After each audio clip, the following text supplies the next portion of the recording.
Streaming has absolutely blown up over the past year and has become one of the biggest hobbies and moneymakers for a lot of people. Let's talk with someone who's done some streaming and figure out some little things. Maybe we can get some tips. Hello. That and more on the Tech Summit Podcast, episode 47. I'm Francisco. I'm Chris. And if you're watching on YouTube, then do make sure to take a look at the social media that is going to be right down here. And of course, if you are listening on Spotify, Apple Podcasts, or wherever you get your podcasts, all that information will be in the respective descriptions. That's right. And by the way, I also wanted to bring up a very special mention here. So we have decided on a winner as of today for the Sister Lava headphones. And if you're watching, this is going to be for one of our patrons, our Tier 2 patrons. This is going to be for Armani. Thank you very much for participating. We're going to be reaching out to you very soon about these, and you should be receiving these pretty soon. So, congratulations on winning these One more time? for April's One more time. giveaway. Who's the winner? Armani. There you go. Yeah, so you're going to be receiving these pretty soon. And now, as for the next month's giveaway, so May, essentially, brace yourselves. Very relevant for today's discussion. Indeed. It's going to be the Elgato Stream Deck Mini. We decided to kick it up a notch over here, and we're going to be giving away a streaming product that I'm sure a lot of you will end up finding useful. So if you would like to participate in the giveaway for the Stream Deck Mini, then do not forget to check out the Patreon. The links to that are going to be down in the description, as well as not just for YouTube, but for every other podcasting platform that you're using listening to this right now. And of course, if you subscribe to the Patreon, you also get bonus uncensored episodes of the Tech Summit Podcast. We get to say bad words, and we've been talking about some interesting things. Namely, the bonus episode that will be coming up after this one, we're going to be talking about our favorite games of all time, and probably have some disagreements. Yeah, quite a few, I'm sure, since you and I have pretty different tastes in games. At the very least, we grew up with different tastes in games. I feel like we still have somewhat different I know it's kind of merged a little bit more nowadays, but definitely different. I feel like our lists are going to be vastly different. Yes. Yeah, for sure. And that also goes kind of based off of the last bonus episode, like where we talked about our favorite consoles from each generation, even the ones that we didn't exist for. No. You were like, all right, let's start off with the ones that we experienced. So PlayStation or Nintendo? I'm like, no, we're going all the way back. Magnavox Odyssey or the Telco Pong console, which one's better?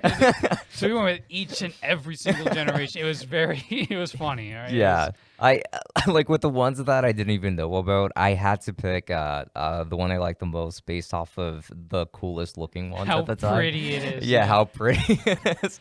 I didn't have a choice. So to you, Gen Xers, I apologize. Of course. I mean, in some cases, maybe even boomers. Actually. I mean, yeah. Well, like boomers who did get into 70s, video games. Early 70s. I don't know if boomers were really playing Magnavox Odyssey. I feel like that was mostly kids because, you would have like the screen overlays on them where you just like, yeah, that's the thing. The Magnavox Odyssey was basically just like a single like pixel that you would like twist around, and so you would take like a plastic overlay, put it on top of the screen, and that's like, oh, that's your map and that's your game mode. Get going. Yeah, things were indeed very, very different, and it kind of makes me wish that I had been around for that time, just so that I could have seen gaming evolve from back then to what it is now. You know what? I am going to include boomers because like there was also like Tennis for Two in the 50s, which actually would be the greatest generation that'd be playing that one because it was radar equipment. But I'm going to include some boomers in there. But yeah, it's a lot of Gen X, especially like once you get to like the NES.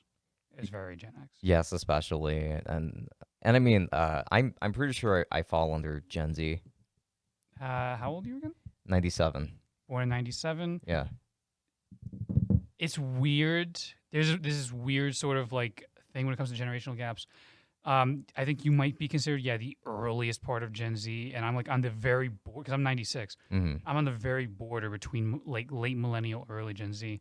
The dividing line that I've often seen to really like determine where you are, I think it's a good idea. Do you remember 9/11? Do you have No. memories of 9/11? No, not at all. Then you would probably be considered Gen Z. I have the faintest memories of it, so someone would probably be like millennial. And I'm just like, I don't. It's a year off. It feels weird to be like, oh, it's two different generations. I don't believe that. Yeah. See, my brother, he's 4 years from me, so it's like, okay, yeah, he's totally Gen Z. Yeah, for sure. Same thing. Like with the current generation, they have Gen Z, and then you have the next one afterwards, Gen Alpha. It's like the dividing line for that one's probably going to be, do you remember what happened this past year? It's like, wait, so like when does Gen Alpha start? people say it already started. Like the When? littlest babies, like I think 2019 or so, like the littlest babies Oh, currently wow. are Gen Alpha. Well, dude, like they're gonna grow up to be alphas. So it's like a. Literally. I'm gonna feel bad. I'm gonna feel really bad about all of the jokes afterwards when the next one's Gen Beta. It's like, It's like, shut up, beta. I'm gonna feel really sad. It's gonna be really sad. I hope that particular meme is long dead by the time we get there. I hope so too. Because like you're talking it is, 20 years from now. So Yeah. I mean, like it's funny when it's a joke, but then like some people do end up taking it very far. They they just sound dumb. They gotta when chill. do it. They really need to chill. Yeah, they do. But you know what should stop chilling already? What? Stock scoop. All right, so we're going to talk about this one a little bit. Hit me. This past Monday, there was a pretty big spike in GameStop stock. We're talking like a $30 difference. It went from around 150-ish to almost 190. Wow. Almost 190. Wow, yeah. that's actually pretty Big significant. $30 increase, yeah. And so, yeah, of course, you have a lot of people out there. Oh, it's starting to move. The squeeze is happening. Let's go. Let's get it. It hasn't happened yet. It's mostly kind of stabilized, going a little bit up and down, but kind of like just like a kiddie ride almost at this point. It's not really going high up. It's not going down low. It is worth acknowledging, though, that GameStop stock is worth so much now than what it was just a year ago. Oh, yeah, no. Like, it's for most people, this would be considered dumb because let's be real here. GameStop is currently tracking at exactly 178.75 as I'm saying this. GameStop is not worth that. I personally do not think GameStop is worth that much money. Most people would say that. The only ones who would not say that are the people who have money in the game and are hoping for that squeeze to happen to be like, yes, it's worth millions. You know, and of course, you know, that they profit a lot. I would profit a lot, but yeah, I mean, a lot of people that went into Dogecoin also made like a ton of money as well. Yeah, I'm still waiting for mine to start going. I'm down $10 on Dogecoin. I went in too late. Oh man, it's okay. Your chance will come. I'll let it go. People are saying that it's going to go up to $1 by the end of the year. If it does, that would be amazing. That's a pretty neat profit. I Yeah, suppose. Not huge, but pretty neat. I'd probably like double my money there. It's not too bad. Yeah, I'll take that. AMC also had a bit of a rise during the same time GameStop does. Once again, proving that AMC and GameStop are basically one and the same. Yeah, in most cases at least. It reached around $12. $12. Okay. $12, which of course it's not a huge increase compared to GameStop. GameStop was going up $30. AMC was like going up like $1.30. I see. Like. Yeah, and I mean, like GameStop, like back in, I mean, like before everybody started investing into GameStop, I think, like, wasn't that somewhere around that range, kind of? When I invested in GameStop, which was like about a week before it really started to hit off, it was around 30. It was around 30. But okay. there were in fact points where GameStop was as low as $3. Yeah. Yeah, well, there you go. Now, GameStop has seen insane growth in that regard. Yeah. AMC growing, but still very, very, very slowly and not nearly like at the same pace. Similarly, while GameStop is mostly kind of stable. I mean, again, it's going up and down, but while it's mostly kind of staying around the 170 mark, or you know, the high 170s. Yeah. AMC has actually been tumbling back down. Really? Yeah. Over the course of the week, it's been tumbling back down. Currently at $10.05. $10.05. Okay. $10.05. Yeah. Not super well. It has been saying like upwards of $10 though, at least.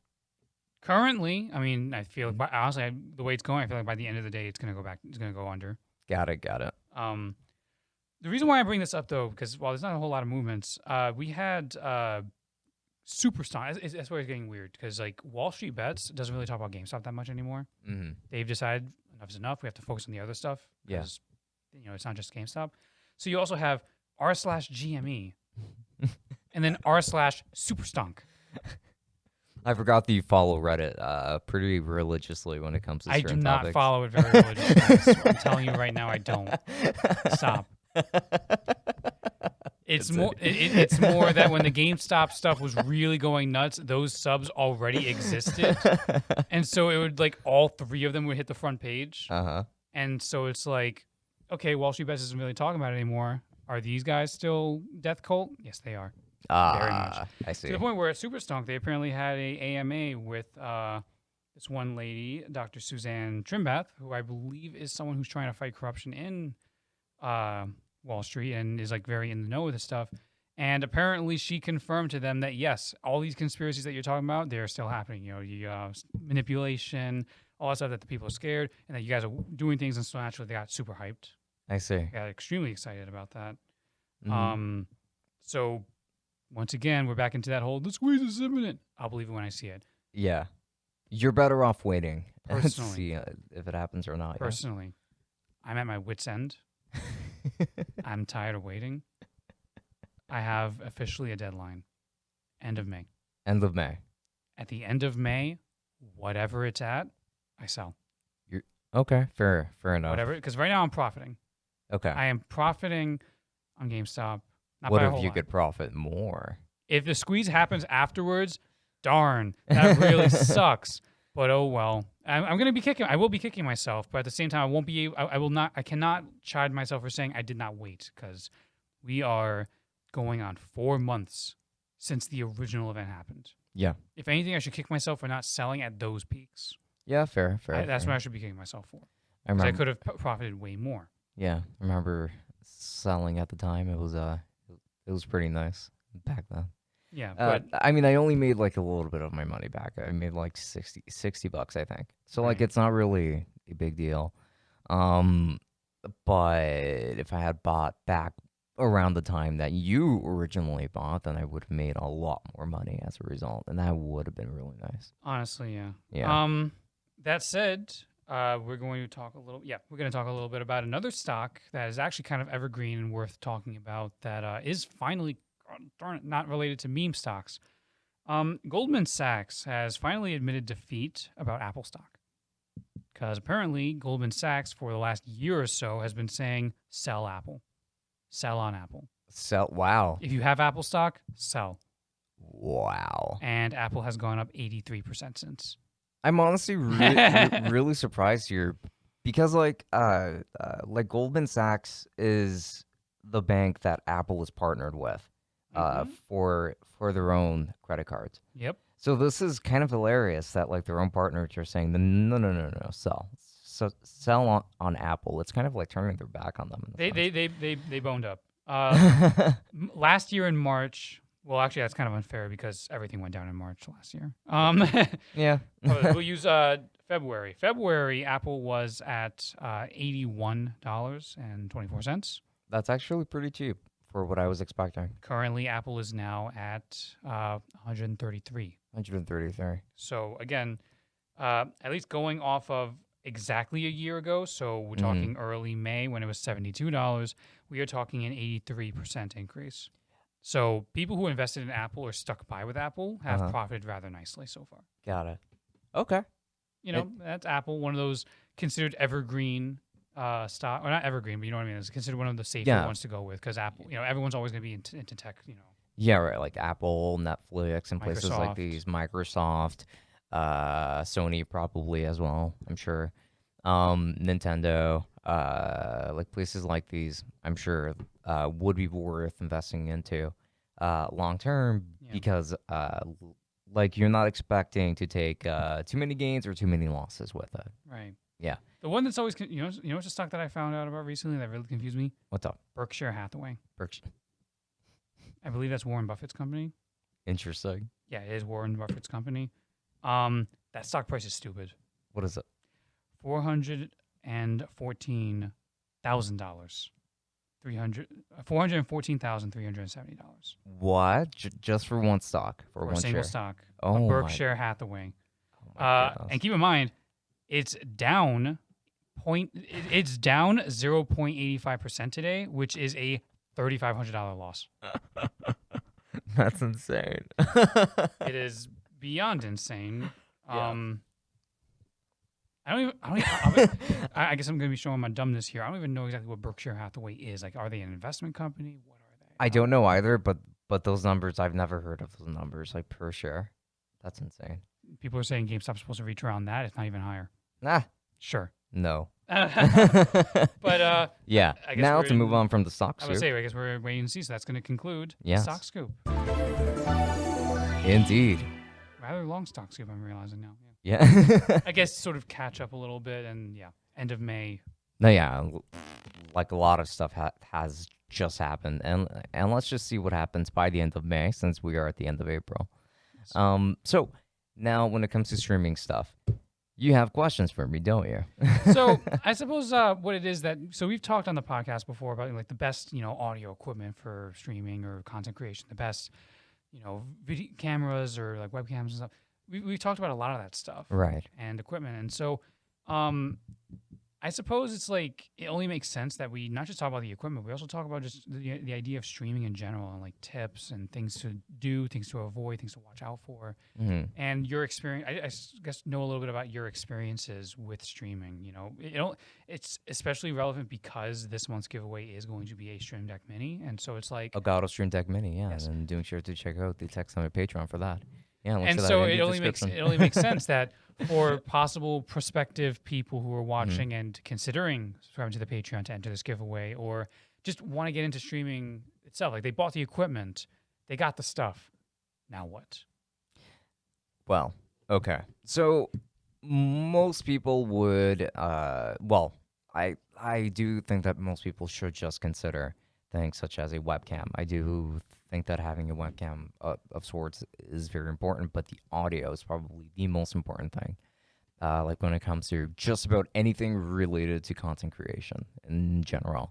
Like as many people have noted in the past, and I hate to sound like a broken record, and I'm sure that you've heard it a million times too, people will stick around for something that looks bad and sounds good.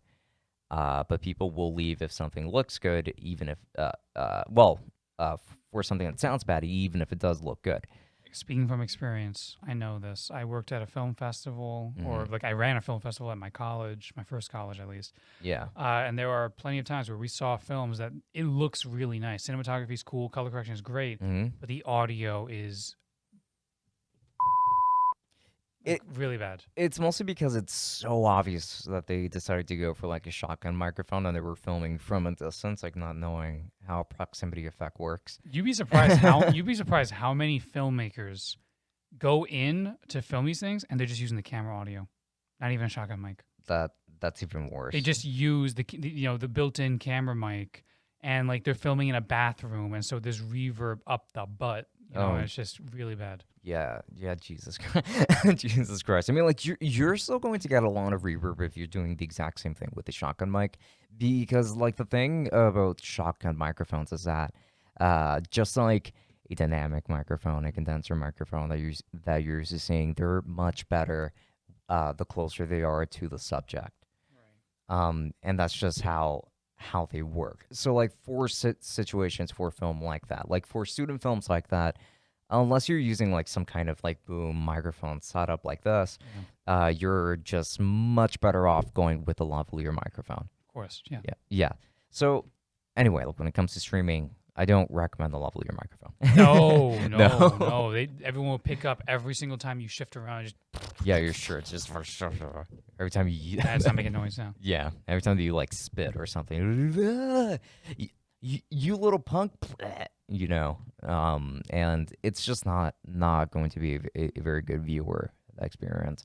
Now, a lot of people, when it comes to microphones, people notice that during every one of my streams. That could just be because, like I do run a tech channel, and I also stream on YouTube. So I do stream to YouTube and Twitch at the same time usually. And whenever I'm using a new microphone, even if the purpose of it is just because I felt like using a different microphone, just because I wanted to play around with that. Like a lot of people will notice if I'm using a different microphone, not just because it's of the looks, but also because of the sound. So like people are very keen on that kind of thing. People will definitely notice the audio. So do not skimp out on that. If you have to skimp out on anything, and I really do mean anything, like let's say that your budget is literally $100 to getting all of your streaming equipment, assuming that you already have a computer monitor, keyboard and mouse, and you need a microphone, you need a webcam, and you need, I guess, headphones, not a capture card, because I really don't think that you can even include a capture card in that budget. Also, capture cards right now. Not all of them. The big ones, though. The most popular ones, definitely. Like the Elgato ones, yes. Yeah, like those are being a little bit scalped right now. But some capture cards, such as the ones from AverMedia, which I do actually have one here, that I do plan on making a video on pretty soon, because I wanted to talk about the AverMedia streaming bundle that comes like with the USB microphone, comes with a webcam and a capture card, and it's supposed to cost like $200. So like I do have it here, and I do look forward to testing it. That one's not being scalped, actually. I think it still costs like about $80 or something. Okay. Yeah, and it could be worth the $80. I would say. I haven't tested it yet though, but like there are going to be a considerable amount of people that do vouch for it, and $80 for a capture card doesn't sound like much to me, at least. However, skimp out and get yourself a cheap webcam if that's what you have to do. Like if it's a $30 webcam, then so be it. But people do like being able to see your face, because they like to attach a voice, a face to the personality that they're listening to. It doesn't even have to be like super high quality one. So you can invest in a cheaper one until you can afford to get a more expensive one. So basically what you're saying is because they want a face to attach, either get a webcam or the alternative, become a VTuber. Or become a VTuber. Become a VTuber. Yeah, I didn't even consider that for a second, but VTubing has been blowing up. If you're a woman. If you're, yeah, I didn't want to say that, but it is. I don't true. know if there's. I mean, if there are many male VTubers that are really popular, by all means, go for it. I don't know of a single, well, except for PewDiePie, but you know. Is he a VTuber? He has done some VTubing. Really? Yeah. I don't pay attention to the VTubing scene, so. Well, I mean, like Pokimane has tried it. There's this one streamer that I occasionally watch, but she's great. Nareens 00. I think she used to be named Valkyrie on YouTube. She does VTubing as well. Right. And you know, like it is just something that has been definitely blowing up. I have a friend that almost, he just watches a ton of VTubers as well. And like a lot of people enjoy that. I've even kind of considered trying it just like for the hell of it. I'm all right. You're right. That's right. As a 3D artist, on the other hand, though, I'm thinking about the idea of making the avatars for people and charge. Yeah, I thought about that. You should make that a Fiverr thing. In fact, like you should open yourself up. I will make your VTuber avatar. Yes. It's like. Obviously, like not just for $5, like charge more. Of course. Yeah. Oh, on Fiverr. On Fiverr, you're very prone to like undercharging, just because of the way that place is, and because someone will always be willing to do it for less. Yeah. That's the only problem with Fiverr. Like you end up undervaluing yourself, and that's a different thing. Anyway. Yeah. So let's say someone has all the equipment. Yeah. Like we'll talk about that in particular later. Someone has all the equipment. Yeah. They got all the equipment. Yes. They have everything that they need. Mm-hmm. They won the Stream Deck Mini. They did. They won it. They did. It's the specific lucky person who won it. Mm-hmm.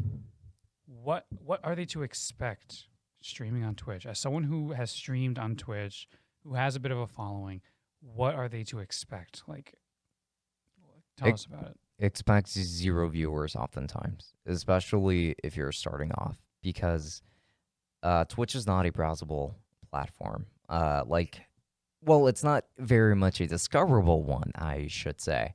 Like when it comes to YouTube, you get things recommended to you all of the time.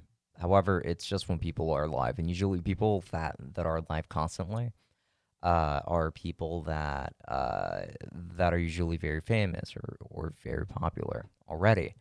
So that's usually what gets recommended to you. And if you want to watch a stream based on a certain kind of game and that kind of thing, it is pretty tough to find streamers like that, especially based on the way that things are organized. If you have 0 viewers, and you're probably going to be at the very bottom of the list of people streaming at that current moment, regardless of what game you are streaming, whether it's the most popular one or the least popular one.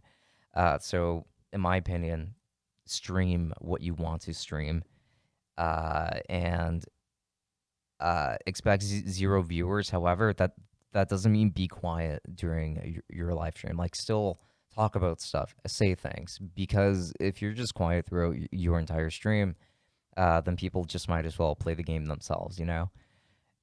So like, you have to offer some kind of commentary. People, if they happen to come across your VODs, which could happen, they will notice that kind of thing and follow you after your stream is over. Like, I have been followed on Twitch long after my streams have ended. And I'm pretty sure that it is because of the VODs. Because like, if I go down and look at the VODs, it might say, oh, like, it's gone 100 views on that VOD and stuff. And I'm like, huh, it's like 100 people have watched this post stream. So like, it's just it is something to keep into consideration for sure. Now, another thing is that when you get people in the chat, try your best to interact with them as much as you can. Answer their questions, ask them questions as well. Hey, like, how's your day going? And then like, when they respond, maybe they tell you what they did that day. Comment on what you think about it in a positive way, of course. And just like, keep them engaged. You know, like, give them a reason to feel like they can come to your stream and feel comfortable talking to you. So that's what I would say. Like, I do have regulars on my own stream, like people that do come and stick around through the entire thing, or people who come for just a little bit, just for the sake of saying hello, because they like the streamer, you know? Right. And that's always nice. It's like, when you stream, you build a pretty cool community in those respects. However, all of this takes time. When I first started streaming, it was January of last year. And it took me quite a while to get to where I am now. And I'm not a popular streamer by any means, but I almost have 400 followers on Twitch, which I would consider that to be impressive, considering. I would too. Yeah. Yeah, that you know, like, it's so tough to grow on Twitch, but I would probably attribute that to YouTube, and to me constantly saying, hey, follow me on Twitch, and me always making videos on YouTube, which is something that, if you want to grow on Twitch, the best way of doing it would be by having other types of social media and being active on those, especially YouTube in particular. And I don't mean like posting like your stream highlights. I mean like actually making content and then telling people, hey, like, if you want to see more of me, I also stream over there, even if what you want to do mostly is streaming. Right. Definitely. I think I don't stream a whole lot myself, and you, among many other people, have been telling me to stream more often. Actually, I have a myriad of reasons as to why I don't usually stream that much personally. Mm-hmm. But no, I've done some streaming. You know, I've had people show up. You know, there's been a couple of times where I have like double-digit viewers, and I'm like, whoa. Yeah, it's exciting to see that. It's a couple of times. Yeah, it was usually during the Cuphead streams. Actually, of all things, Cuphead. Yeah, we'll get like 11 people coming in. Just to hear me be exasperated because I keep dying on the dragon stage. It's like, no, there's points where I'm just like, let's do this again. I'm not even cursing anymore. I'm not yelling. That's the thing. I don't really yell that much. I'm not the angry gamer type. I don't. Yeah. I don't really yell. I'm not either. I'm not either. I'm more like, Jesus Christ. Honestly, there have been points on my streams where I actually go completely quiet And that's because I'm like super frustrated and focused on like getting it done. Like if I'm talking, I'm distracted. It's like It's like chat, be quiet. You're no, distracting me, the right? chat can do whatever they want. The chat can do whatever they want, but they'll have to wait until like after my next death for me to actually look at it and be like, oh, okay, that's pretty neat. Like it's gonna take me a bit. Yeah. But I suppose I'll instill some. I guess the tips that I would instill are basically going to be very common sense ones. So I'm going to be, you have very encouraging Francisco here, and now you're going to have Very pessimistic. Chris. Even though your advice started off with no one's going to watch you, and it's like, but It's true. but here's some common sense things, I suppose. Number one, be careful with the personal information that you share online. Yes. Especially if you're doing VODs, that stuff's going to stick there for a while. Mm-hmm. Do not express personal information that is not the business of people and is things that could actually like hurt you in the long run. Like, obviously, things like your address, maybe your financials or whatever. Don't share personal information. Don't dox yourself, basically. Don't dox yourself. No. There's a lot of stuff like that. So it's like, be careful with that because there's parasocial relationships where a content creator can end up getting very close to their audience. There in some cases, you have a lot of YouTubers online who are like, oh, you guys are my family. We're all bros together, blah, blah, blah, And then what happens is something almost always goes wrong. If you pay attention to YouTube drama and you hear a lot of things about like certain content creators who end up getting in trouble for like misconduct or whatever it might be, most of the time that happens because of parasocial relationships. They get way too close, and either the creator takes advantage of that, or the audience member does not know boundaries, crosses it, and then the content creator then takes advantage of that. Or, you know what I mean? It's like yeah. And so they say, whoa, like no, like it's them who started it. So like, do not share too much personal information. You might feel like you're very comfortable with your audience, but remember.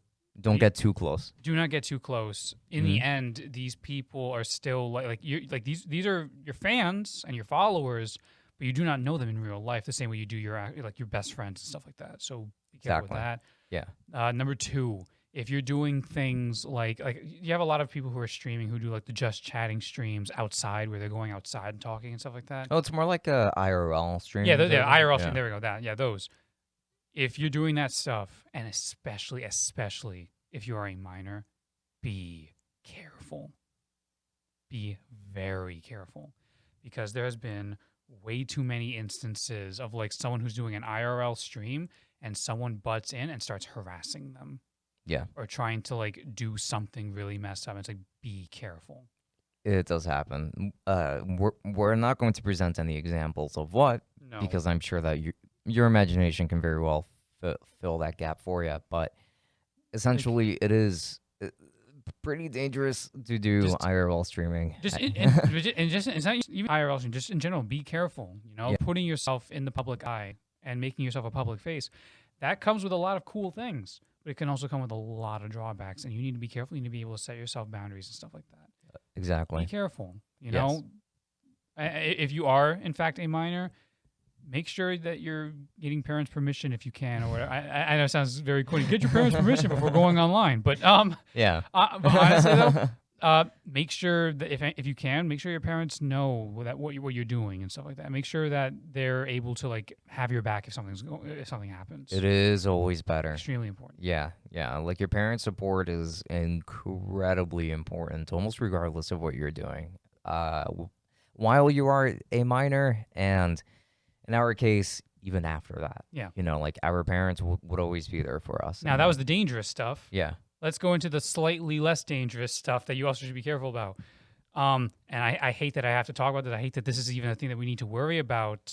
In fact, let's put a little bit of a Twitch shame corner here, or a big company shame corner, whatever it is.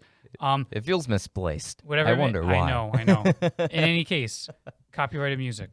Yes. When it comes to copyrighted music, pro tip, use Stream Beats. Harris Heller has been kind enough to give the streaming community and the YouTube community a bunch of copyright-free tracks for us to use, and I always use Stream Beats. I've never gotten in trouble for using Stream Beats. at all. And you can gain access to stream beats through places like Spotify, for instance. And I think that it has been incredibly helpful. I usually turn off the music on the games that I stream and just use stream beats instead. Yeah, and there's also plenty of other services for this. I'm trying to remember the name of the one that I was using not too long ago, where it had like different channels, almost like a Last FM, where it had like different channels based on genre. Well, there's also no pun intended pandemic. Should we censor that word? No. Okay. It's fine because we are referring to a music streaming service. I'm trying to remember what the service is. No, I was epidemic. Sorry.